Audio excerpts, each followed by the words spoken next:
Welcome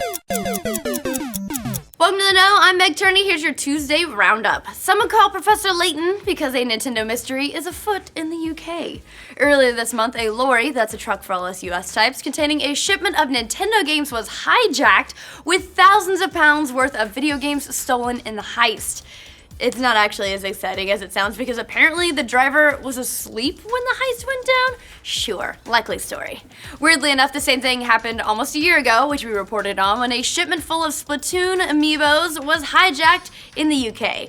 Though the contents of the new hijacked truck have been unreleased, this does fall in line with the release of Star Fox Zero, so...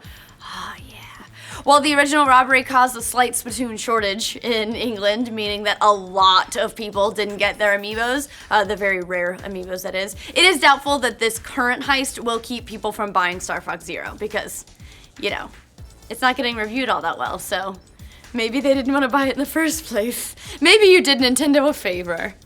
We got another mystery in the gaming world with a cryptic new teaser that indicates a Five Nights at Freddy's game may be coming once again. Creator Scott Cawthon updated his site over the weekend with an image of Five Nights at Freddy's sister location. The subtitle reads, "There was never just one."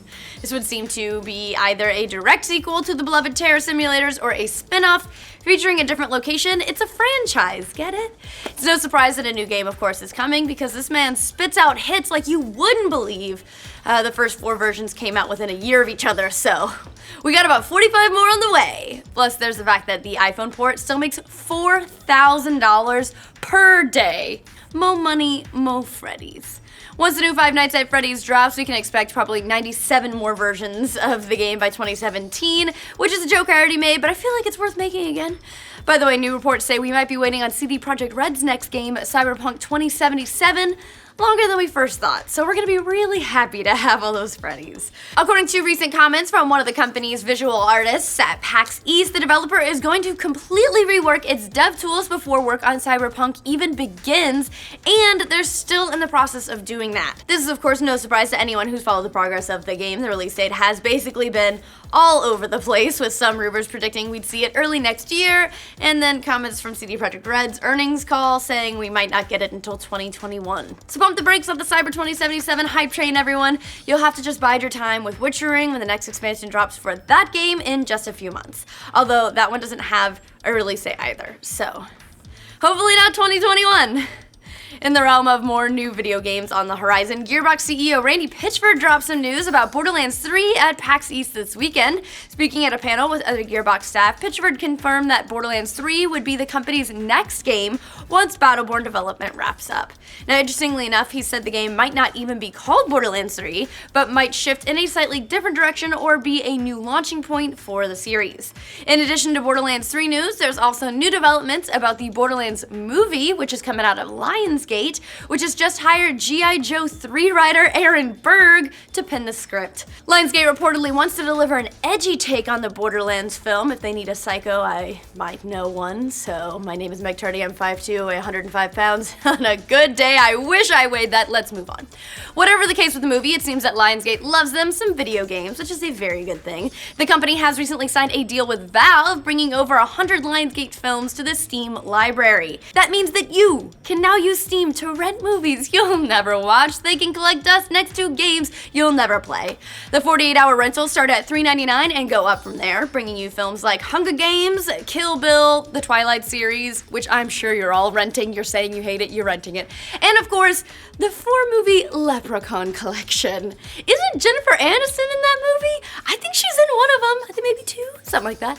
Disappointingly, of course, that collection doesn't include Leprechaun in the Hood for some reason. How dare you? It's not canon. Anyway, this is just the first step in Steam's continual plans to take over the world, which, of course, we salute our Steam overlords. Of course, they're starting with your living room, which is really, if you want America, that's where you start. Next, the world. Now comes the question of how many movies you'll end up with in the next summer sale. The answer is all of the Leprechaun movies, even in the Hood. What's cooler than running a marathon on Earth? Running it in space, apparently. This weekend, British astronaut Tim Peake participated in the London Marathon from the International Space Station, becoming the first man to run a marathon in space. Using straps to keep him in contact with the treadmill, Peake leak viewed an iPad that showed him the streets of London while he ran, completing the marathon in 3 hours and 35 minutes. Not to be outdone, of course, the winner down on the ground set the world's second fastest marathon time ever, 2 hours and 3 minutes. You are a hero, sir, and we need you to fight crime. So yeah, there were just records being broken all around the world and in space. Peak better hope Kenya, by the way, that's where the winner was from, doesn't send any of its runners to the ISS, or that guy's space record is totally screwed. In other weird news from space, some major shit is happening out in the universe. A new survey of 64 galaxies reveals that a number of black holes in one corner of the universe are all spewing energy in the same direction. It's the end. There are about a dozen black holes in total, all emitting gas in alignment with one another, according to a report that'll be published in June. According to the researchers, the pattern of these black holes may give us clues about the formation of the universe, as well as the behavior of the filaments along which matter congregate. Now, if you're worried about all these aligned, energy-spitting, supermassive black holes that, of course, are signaling the doom of the known universe, which I may have already mentioned, they're, of course, light years away, guys, so it already happened by now. We just didn't know it till now. Comfort. While Dr. Strange could probably unravel the mystery of the forces behind supermassive black holes, it seems he can't solve the mystery of the newest craze in Hollywood controversies: whitewashing.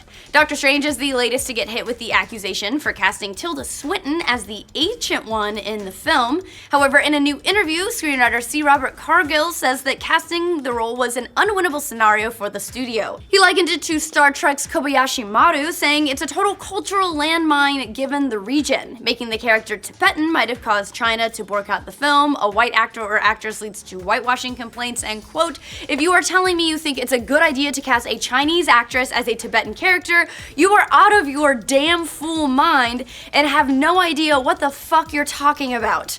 So they went with what they considered the lesser of the evils and cast a white person as the Ancient One. Whether or not you think the decision is good, it does show that there's not any reason the studios choose to ruin your comic book films on purpose. They just apparently feel like they have to sometimes. Who knows? So guys, that's your early week roundup. Stay tuned for more coverage from the world of stuff you care about on the internet right here on The Know for future news about comic book controversies and how to watch Leprechaun in the Hood on Steam. Like this video and subscribe to The Know. Today's update brought to you by Dayquil. I'm not here right now, I'm on a mountain in Tibet. According to recent comments from visual effects artist Joe Tehuhuhu, of course not to be outdone, the winner of the race. Of course not to be outdone, the winner of the race set the world's second fastest maritime, he was in the sea.